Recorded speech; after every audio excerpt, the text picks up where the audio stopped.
استاد جی محترم، دین علوم میں مہارت حاصل کرنے کے لیے کوئی ایسی کتاب کا نام بتائے جس کا مطالعہ کیا جائے. شکریہ. بہت ساری کتابیں یار.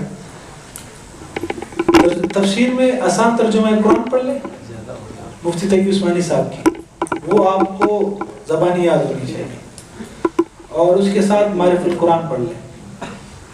صحیح. اور ابھی ہمارے استاد ہے مولانا الطاف الرحمن صاحب، ان کے مضامین چھپ رہے ہیں، قرآن کے جو مضامین ہیں وہ پڑھ لیں، وہ ابھی 1 مہینے میں آ جائیں گے. یہ 3 کتابیں قرآن کے لیے. اور اگر آپ نے جدید شبہات کا ازالہ کرنا ہے تو عبد الماجد دریا آبادی صاحب کی تفسیر ہے، وہ پڑھ لیں. صحیح. اور حدیث میں آپ معرف الحدیث آپ کو کم از کم زبانی یاد ہونی چاہیے اس کی. بہت ساری احادیث، کیونکہ وہ معاشرے کی ساری چیزوں پر آ گئی. اس کو فنش کر کے اپلوڈ کر دیں. اب تک گئے. ہاں صحیح. معرف الحدیث میں معاشرے کے جتنے مسائل ہیں، موت کے حوالے سے، نکاح کے حوالے سے، حقیقی کے حوالے سے، سب ہے. تو کم از کم وہ آپ مطالعہ کر لیں. صحیح. تیسرا، فقہ میں آپ بیشتی زیور آپ کو یاد ہونے چاہیے. اگر آپ کو بیشتی زیور یاد ہو گئی تو آپ مفتی بن گئے. 3 چیزیں ہو گئی. اور سیرت میں آپ کم از کم 1 کتاب سیرت کی مکمل پڑھ لیں اور اس کا خلاصہ نکال کے اپنے الفاظ میں آپ کے پاس سیرت ہونی چاہیے. اور آپ کو سیرت اس طرح ہونی چاہیے کہ بچپن سے لے کر وفات تک آپ کو سب ایک خاکہ یاد ہو کہ آپ بیان کر سکیں. یہ 4 چیزیں کافی ہیں انشاءاللہ دینی علوم میں. اس کو کرتے کرتے آپ کو کافی ٹائم ہو جائے گا. جی، یہ قرآن و سنت کے مخالف ہے، کیونکہ حدیث میں ہمیں یہ ملتا ہے کہ جب آپ سو جائے تو کل کے بارے میں نہ سوچنا، ہر عمل کو آخری عمل سمجھ کر کرنا. اور آپ کہتے ہو کہ 10 سال کی ویژن بناؤ، 20 کے بناؤ. حضرت آپ نے قرآن اور حدیث کتنا پڑھا ہے؟ ساری حدیثیں پڑھ لی ہیں. یہ حدیث آپ نے نہیں پڑھی کہ آپ صلی اللہ علیہ وسلم اپنے گھر والیوں کو 1 سال کا راشن دے دیتے تھے؟ یہ نہیں پڑھی آپ نے؟ وہ 1 سال کا کیوں بندوبست کر دیتے؟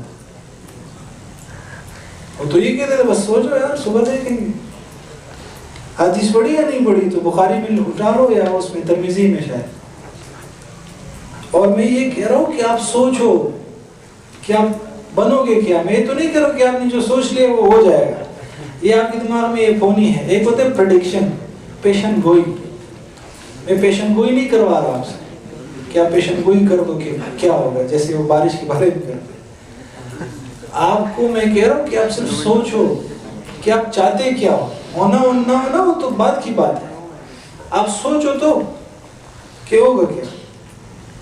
اور وہ جو کہہ رہے کہ ہر عمل کو آخری عمل سمجھ کر کرنا، وہ آپ کے عمل کو اچھا عمل بنانے کے لیے کہا جا رہا ہے. اس میں یہ تو نہیں کہا گیا کہ آپ ویژن نہیں بناؤ. اچھا، اگر ویژن نہیں ہوتا تو آپ صلی اللہ علیہ وسلم جنگ خندق سے پہلے کیوں خندق کھود رہے تھے؟ صحابہ کی ذمہ کیوں خندق کھدوائی؟ بھائی کہ یہاں سے یہاں تک آپ نے خندق کھود لی، یہاں سے یہاں تک آپ کہہ دیتے بھائی کل سوچیں گے آ جائیں گے، مقابلہ کر لیں گے. کیا سوچنا ہے بھائی؟ ہر عمل کو آخری عمل کر کے سوچو. سوچو یہ آخری عمل ہے، کل دیکھیں گے آ جائیں گے، لشکر آ جائے گا تو دیکھ لیں گے. خندق بنائی یا نہیں بنائی؟ غزوہ بدر میں آپ صحابہ کو بٹھا کر لکیریں کھینچ رہے ہیں، نقشہ بنا رہے ہیں. سیرت پڑھی ہے آپ نے یا نہیں پڑھی؟ سیرت پڑھو. دیکھو آپ، ایک تو غصہ اس بات پہ آتا ہے کہ ایک چیز پڑھی نہ ہو اور اوپر سے غلط دلیل دے رہے. آپ صلی اللہ علیہ وسلم نے مدینہ سے ہجرت کی، مکہ سے ہجرت کی مدینہ کی طرف. یہ مکہ ہے، یہ مدینہ ہے. نقشہ اٹھا کر دیکھ لو اگر جغرافیہ پڑھا ہے تو آپ صلی اللہ علیہ وسلم کو یوں جانا چاہیے تھا نا. آپ یوں نہیں گئے، آپ یوں آ گئے. یہاں غار ثور ہے، نقشہ اٹھا کر دیکھ لو. اسی طرح ہے نہیں، کیوں اس طرف آئے؟ آپ کہہ دیتے بھائی ہر عمل آخری عمل ہے، بس چھوڑو، دیکھیں گے جائیں گے سامنے سے.